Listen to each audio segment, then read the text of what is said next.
Assalamualaikum warahmatullahi wabarakatuh. Nama saya Zini Faziani, bisa dipanggil dengan Hanim. NIM E2019-2116. Di sini saya ingin memenuhi tugas dari mata kuliah Ekonomi Makro Islam yang akan menganalisis atau menjelaskan penjelasan dari 3 materi.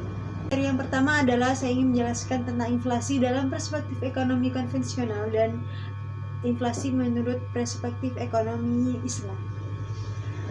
Inflasi sendiri adalah kecenderungan naiknya harga suatu barang secara umum secara terus-menerus dalam waktu yang tertentu. Seperti contohnya, pada tahun 2010, dengan uang 60.000 saja, kita sudah bisa mendapatkan 10 kg beras. Namun, sejak terjadinya inflasi atau kenaikan harga barang, di tahun 2015, dengan uang 60.000 kita hanya bisa mendapatkan 6 kg beras saja. Ini adalah salah satu contoh inflasi.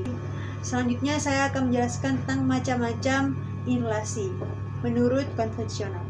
Yang pertama, inflasi menurut sifatnya, inflasi menurut penyebabnya, dan inflasi menurut asalnya. Inflasi menurut sifatnya terbagi menjadi 3 macam, yaitu inflasi merayap, inflasi menengah, dan inflasi tinggi. Selanjutnya adalah inflasi menurut penyebabnya. Inflasi menurut penyebabnya terbagi menjadi 3 macam, yaitu demand full inflation, cost push inflation, dan mixed inflation. Pertama, saya akan menjelaskan tentang demand full inflation. Demand full inflation ini adalah inflasi yang bermula dari kenaikan permintaan total atau aggregate demand, sedangkan produksi telah berada dalam keadaan kesempatan kerja penuh atau hampir mendekati kesempatan kerja penuh. Selanjutnya adalah cost push inflation, di mana inflasi ini adalah biasanya ditandai dengan kenaikan harga serta turunnya produksi. Jadi inflasi ini dibarengi dengan adanya resesi. Kenaikan biaya produksi yang dimaksud di sini adalah yang dapat timbul karena beberapa faktor. Di antaranya adalah faktor perjuangan serikat buruh yang berhasil untuk menuntut kenaikan upah. Yang kedua, suatu industri yang sifatnya monopolistis. Selanjutnya, kenaikan harga bahan baku industri. Yang terakhir adalah mixed inflation, yaitu mixed inflation ini jarang sekali dijumpai dalam bentuk murni. Inflasi ini adalah inflasi yang terjadi karena tarikan permintaan dan inflasi karena penurunan penawaran yang terjadi sendiri-sendiri. Inflasi kedua macam di atas atau apa yang bisa disebut dengan inflasi campuran. Jadi mixed inflation ini adalah suatu inflasi campuran, yaitu yang terjadi karena inflasi demand full inflation dan juga cost push inflation. Selanjutnya saya akan menjelaskan macam-macam inflasi menurut asalnya. Inflasi bisa terjadi di luar negeri ataupun di dalam negeri. Pembagian inflasi menurut asalnya terbagi menjadi 2 macam, yaitu domestic inflation dan juga imported inflation. Domestic inflation di sini adalah inflasi yang berasal dari dalam negeri. Inflasi ini terjadi karena pengaruh kerja ekonomi atau pengaruh kejadian ekonomi yang terjadi di dalam negeri. Misalnya terjadinya defisit anggaran belanja negara secara terus-menerus yang diatasi dengan mencetak uang.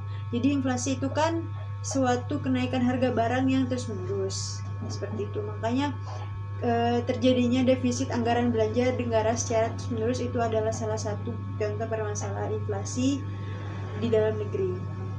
Selanjutnya adalah imported inflation, yang dimana inflasi ini terjadi karena luar negeri. Maksudnya misalnya inflasi ini terjadi karena tertular dari luar negeri, seperti itu. Inflasi ini biasanya terjadi karena kenaikan harga-harga barang ekspor seperti teh, kopi yang ada di luar negeri lalu diekspor di dalam negeri. Selanjutnya adalah macam-macam inflasi menurut ekonomi Islam. Terjadi menjadi 2 macam, yaitu natural inflation dan human error. Natural inflation sendiri adalah inflasi yang terjadi karena adanya bencana alam, karena adanya kejadian suatu bencana alam. Seperti contohnya adalah karena adanya bencana alam terjadilah kerusakan panen, seperti padi-padi banyak yang gagal panen, sehingga terjadinya kelangkaan dalam barang tersebut dan harga pun menjadi naik. Selanjutnya adalah human error atau inflasi yang terjadi karena kesalahan masyarakat atau kesalahan manusia. Di sini terbagi menjadi 3 macam, yaitu korupsi dan administrasi yang buruk. Yang selanjutnya pajak yang berlebihan. Selanjutnya percetakan uang yang berlebihan. Maksudnya korupsi dan administrasi yang buruk ini sudah jelas ya, karena korupsi sangat berpengaruh sekali terhadap ekonomi negara. Seperti contohnya dalam suatu perusahaan ada seorang pegawai yang berkorupsi, di mana di situ biasanya dalam suatu perusahaan atau produk tertentu harga barang dinaikkan untuk menutupi suatu kerugian yang terjadi karena adanya korupsi. Selanjutnya pajak yang berlebih-lebihan, seperti biasanya orang-orang yang mempunyai ladang tanah ataupun sawah-sawah yang disewakan kepada petani-petani karena dia merasakan kekurangan atau belum puas, jadinya dia meninggikan harga sewa tersebut yang akhirnya terjadilah inflasi. Selanjutnya saya akan menjelaskan tentang dampak-dampak inflasi. Banyak sekali dampak-dampak yang terjadi karena adanya inflasi, seperti contohnya menimbulkan gangguan pada fungsi uang. Karena adanya inflasi, fungsi uang menjadi lebih berkurang. Maksudnya uang itu sudah tidak berfungsi lagi sepertinya karena adanya inflasi. Selanjutnya melengahkan masyarakat untuk menabung. Karena adanya inflasi, masyarakat jadi semakin lengah atau malas untuk menabung karena nilai uang semakin berkurang. Dampak yang selanjutnya adalah meningkatkan kecenderungan untuk berbelanja. Jadi karena adanya inflasi, masyarakat jadi malas untuk menabung dan malah sering menghambur-hamburkan uang seperti berbelanja seperti itu. Lalu yang terakhir adalah mengarahkan investasi pada hal-hal yang tidak produktif atau yang tidak bermanfaat. Selanjutnya penjelasan tentang solusi adanya inflasi, yaitu ada 2, dengan melaksanakan kebijakan fiskal dan melaksanakan kebijakan moneter. Kebijakan fiskal di sini adalah tujuannya untuk menstabilkan perekonomian yang tidak stabil karena adanya inflasi. Selanjutnya adalah dengan melakukan kebijakan moneter. Kebijakan moneter ini bertujuan untuk meningkatkan pendapatan nasional dengan cara mengubah jumlah uang yang beredar. Jadi, jikalau jumlah uang yang beredar itu banyak, dikurangi, dan jikalau uang yang beredar terlalu sedikit, maka dengan adanya kebijakan moneter akan ditambah seperti itu. Materi yang kedua adalah uang dan fungsinya. Sini saya akan menjelaskan penjelasan tentang uang menurut konsep ekonomi konvensional dan konsep ekonomi Islam. Yang pertama adalah uang menurut konsep konvensional.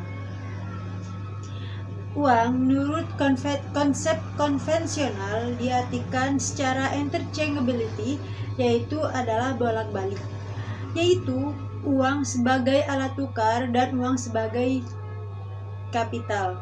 Maksudnya adalah interchangeability adalah bolak-balik, jadi di mana ketika kita mempunyai uang, kita bisa menggantinya dengan barang yang kita miliki. Itu adalah sistem bolak-balik seperti itu. Dalam konsep konvensional, uang memiliki fungsi sebagai penyimpanan nilai yang kemudian berkembang menjadi motif money of demand for speculation, yang berubah fungsi uang sebagai salah satu komoditi perdagangan. Oleh karena itu, bagi mereka yang melakukan praktek riba itu diperbolehkan, atau menimbun harta itu juga diperbolehkan. Jadi dalam ekonomi konvensional itu riba itu tidak dilarangkan, atau menimbun harta itu tidak dilarangkan.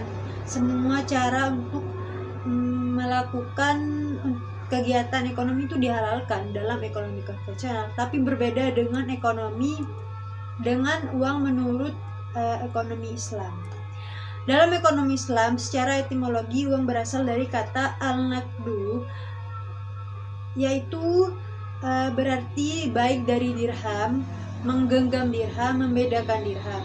Dan al-naqdu juga bisa berarti tunai. Dalam pengertian yang lain, uang bisa dikatakan sebagai fulus atau uang tembaga, yaitu adalah alat tukar tambahan yang digunakan untuk membeli barang-barang yang murah.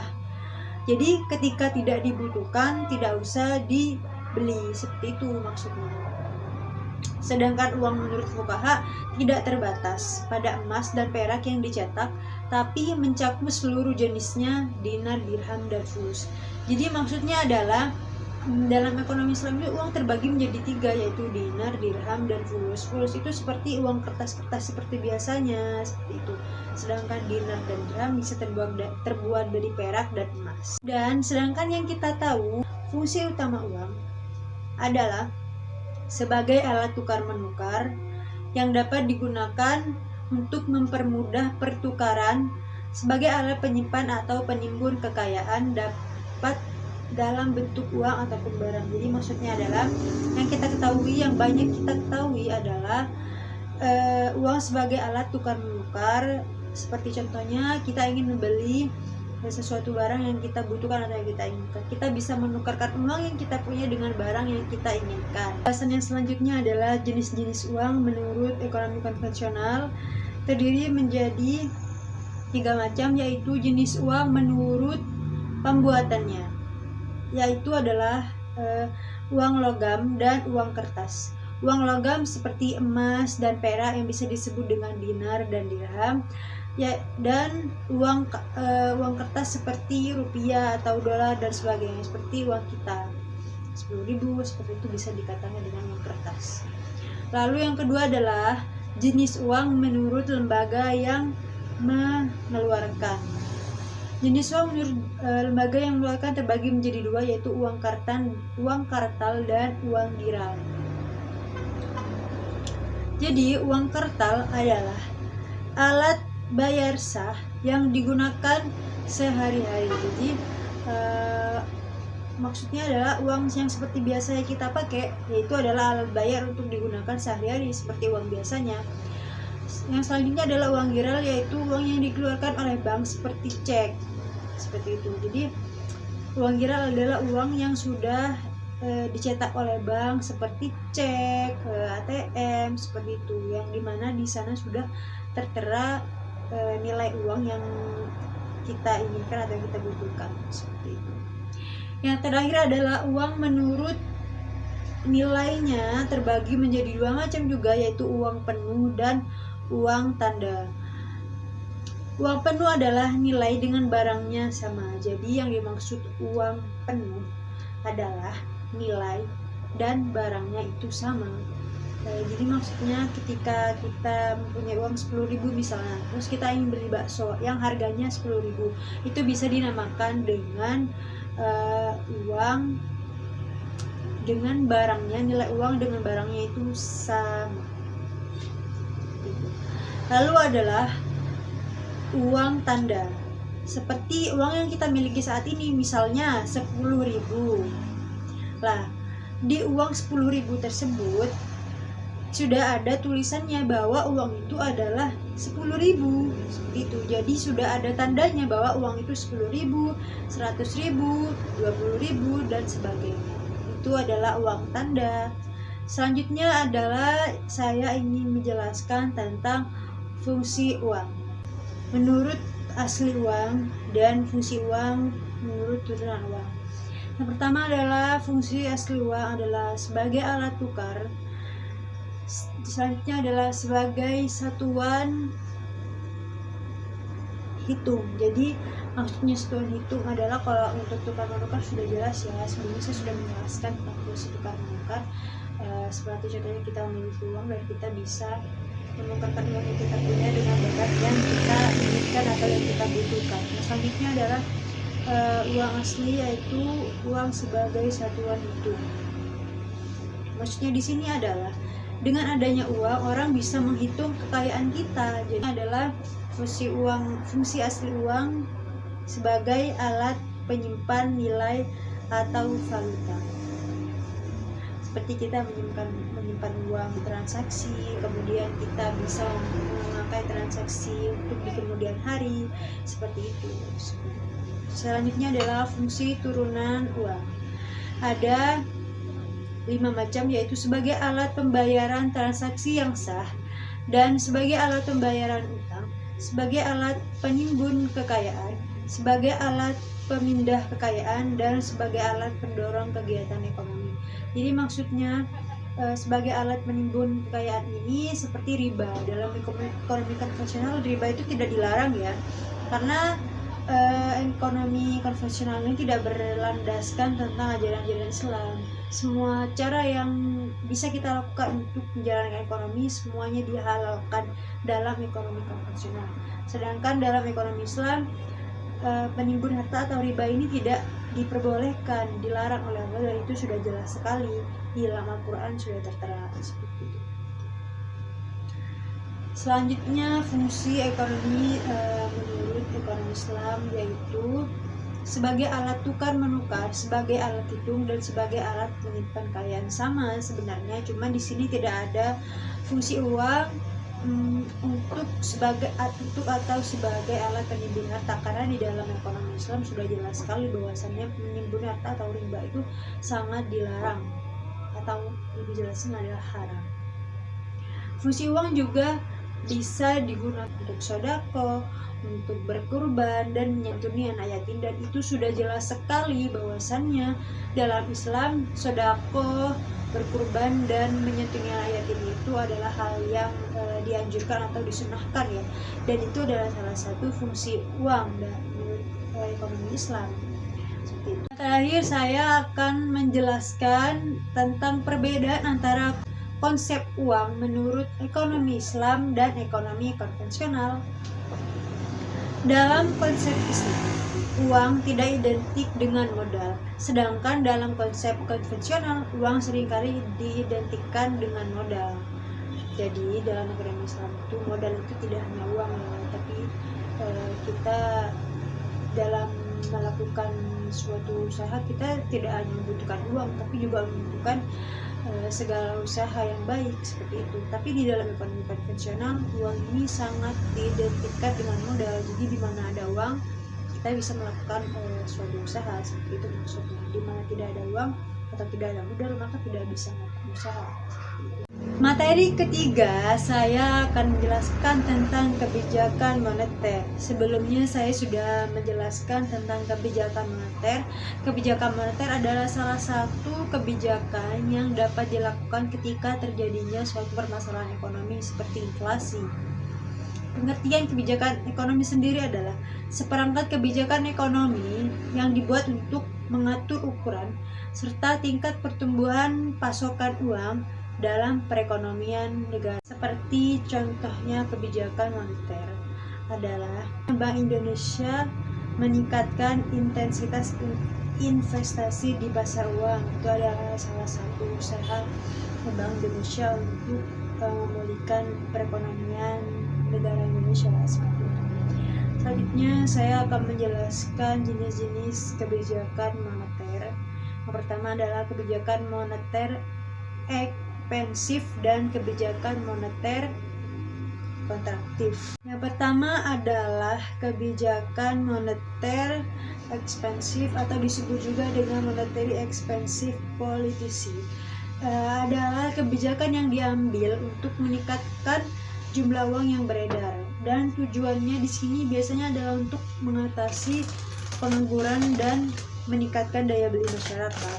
Contoh dari kebijakan moneter ekspansif adalah ketika Bank Indonesia menambahkan jumlah uang yang beredar di masyarakat dengan mengeluarkan lebih banyak jumlah uang yang beredar. Selanjutnya adalah kebijakan moneter kontraktif, yaitu tujuannya adalah untuk mengurangi jumlah uang yang beredar di masyarakat.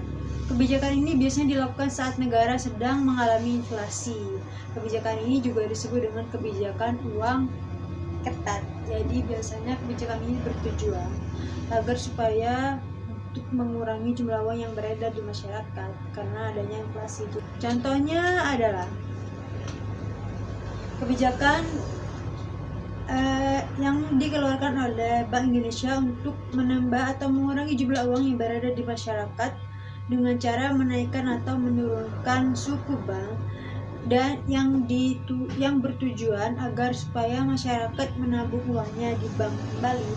Jadi dulu itu Bank Indonesia pernah melaksanakan atau melakukan kebijakan moneter kontraktif ini, di mana Bank Indonesia mengurangi atau menambah jenis uang, jumlah uang yang berada di masyarakat dan menurunkan atau menaikkan suku bank yang ada di masyarakat. Selanjutnya saya akan menjelaskan tentang instrumen kebijakan moneter terbagi menjadi 5 macam, yaitu kebijakan operasi pasar terbuka.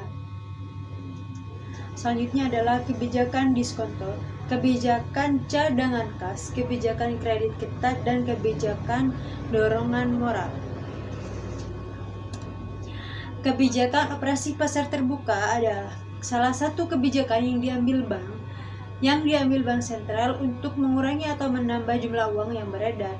Kebijakan ini biasanya dilakukan dengan cara menjual sertifikat Bank Indonesia atau SBI atau juga membeli surat berharga di pasar modal. Jadi, salah satu contoh kebijakan operasi pasar terbuka ini adalah Bank Indonesia menjual atau membeli surat berharga di pasar modal, seperti itu.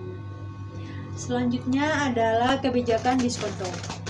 Diskonto adalah pemerintah mengurangi atau menambah jumlah uang yang beredar dengan cara mengubah diskonto bank umum. Jadi, jika bank sentral memperhitungkan jumlah uang yang beredar yang sudah melebihi kebutuhan atau gejala inflasi, jika bank sentral sudah menemukan gejala inflasi, maka bank sentral akan mengeluarkan keputusan untuk menaikkan suku bunga. Jadi ketika uang yang beredar sudah melebihi kebutuhan, maka bank sentral akan menaikkan suku bunga. Dan sebaliknya, jika uang yang beredar tidak melebihi kebutuhan, maka bank sentral akan menurunkan suku bunga. Karena dengan menaikkan suku bunga akan merangsang keinginan untuk menabung. Jadi ketika sudah ada inflasi atau kebutuhan uang sudah pengeluaran uang sudah atau jumlah uang sudah melebihi kebutuhannya, maka bank sentral akan menaikkan suku bunga yang di sini bertujuan untuk merangsang keinginan masyarakat untuk menabung kembali, seperti itu. Selanjutnya adalah kebijakan cadangan kas. Biasanya bank sentral dapat membuat peraturan untuk menaikkan atau menurunkan cadangan kas atau cash ratio. Dan bank umum menerima uang dari nasabah dalam bentuk giro, tabungan, deposito, sertifikat deposito, dan jenis tabungan lainnya. Jadi ada presentasi tertentu dari uang yang disetorkan nasabah dan tidak boleh dipinjamkan, seperti itu. Selanjutnya saya akan menjelaskan kebijakan yang keempat, yaitu adalah kebijakan kredit ketat. Kredit tetap diberikan bank umum, tetapi pemberiannya harus benar-benar didasarkan pada syarat 4C, 5C. Jadi kredit ketat di sini adalah di mana kredit tetap diberikan bank umum, tetapi pemberiannya harus benar-benar didasarkan oleh 5C, yaitu karakter, capability, collateral, capital, dan condition of economy. Jadi ketika bank sentral sudah merasa atau bank umum sudah merasa uang yang beredar itu melebihi kebutuhan atau mengurangi kebutuhan, di sana terjadilah kebijakan kredit ketat, di mana jumlah uang yang beredar selalu diawasi dengan syarat-syarat 5C tersebut. Dan langkah kebijakan ini biasanya diambil pada saat ekonomi sedang mengalami gejala inflasi. Biasa didengar bahwasannya kebijakan moneter ini biasa dilaksanakan atau biasa dilakukan ketika adanya gejala inflasi atau ketika adanya inflasi. Selanjutnya adalah kebijakan dorongan moral, di mana bank sentral dapat juga mempengaruhi jumlah uang beredar dengan berbagai pengumuman pidato dan edaran yang ditujukan pada bank umum pada pelaku moneter lainnya. Jadi di dalam kebijakan dorongan moral ini biasanya bank sentral itu melakukan pengumuman pidato yang ditujukan pada bank umum yang berlaku kepada bank umum dan pelaku moneter lainnya. Yang biasanya dalam isi pengumuman atau pidato tersebut adalah suatu edaran yang dapat berupa ajakan atau larangan untuk menahan pinjaman, tabungan ataupun melepaskan pinjaman. Jadi biasanya ketika adanya inflasi, orang-orang itu mentalnya pada stres seperti itu kan. Makanya dalam adanya inflasi kita juga dalam adanya inflasi, kebijakan moneter juga biasanya melakukan kebijakan dorongan moral untuk menyemangati para pelaku moneter lainnya. Selanjutnya saya akan menjelaskan tentang beberapa mazhab instrumen kebijakan moneter menurut ekonomi Islam. Tadi saya sudah menjelaskan instrumen kebijakan moneter menurut konvensional, dan yang selanjutnya menurut ekonomi Islam. Di sini ada 3 mazhab, yaitu yang pertama mazhab Iqtisaduna, yang kedua adalah mazhab mainstream, dan yang ketiga adalah mazhab alternatif. Yang pertama adalah mazhab Iqtisaduna, yang di sini dikembangkan oleh Muhammad Bakir Asor. Yang di dalam mazhab ini beliau berpendapat bahwasannya ilmu ekonomi itu tidak bisa digabungkan atau tidak sejalan dengan Islam. Jadi ekonomi ya ekonomi, Islam ya Islam, dan mereka berdua tidak bisa digabungkan seperti itu. Selanjutnya adalah mazhab mainstream, yang dimana di sini dikembangkan oleh Umar Chapra Abdul Manan atau ekonom-ekonom lainnya. Mazhab ini sudah merancang bahwasannya sebuah instrumen kebijakan yang ditujukan untuk mempengaruhi besar kecilnya permintaan akan uang. Jadi adanya mazhab mainstream ini, mereka para ekonom itu menjelaskan bahwasanya adanya kebijakan mainstream ini adalah bertujuan untuk mempengaruhi besar kecilnya permintaan akan uang, seperti itu. Selanjutnya adalah mazhab yang ketiga atau mazhab yang terakhir adalah mazhab alternatif, di mana kebijakan moneter melalui suuratik proses, di mana suatu kebijakan yang diambil oleh otoritas moneter adalah berdasarkan musyawarah sebelumnya dengan otoritas sektor real, sehingga menjadi harmonisasi antara kebijakan moneter dan sektor real. Jadi kebijakan ini dilakukan dalam musyawarah yang sebelumnya sudah dimusyawarahkan, sehingga terjadilah harmonisasi antara kebijakan moneter dan sektor real. Jadi kalau tadi saya menjelaskan tentang mazhab-mazhab instrumen kebijakan ekonomi Islam, sekarang saya akan menjelaskan tentang instrumen-instrumen itu sendiri, instrumen kebijakan moneter dalam ekonomi Islam itu sendiri.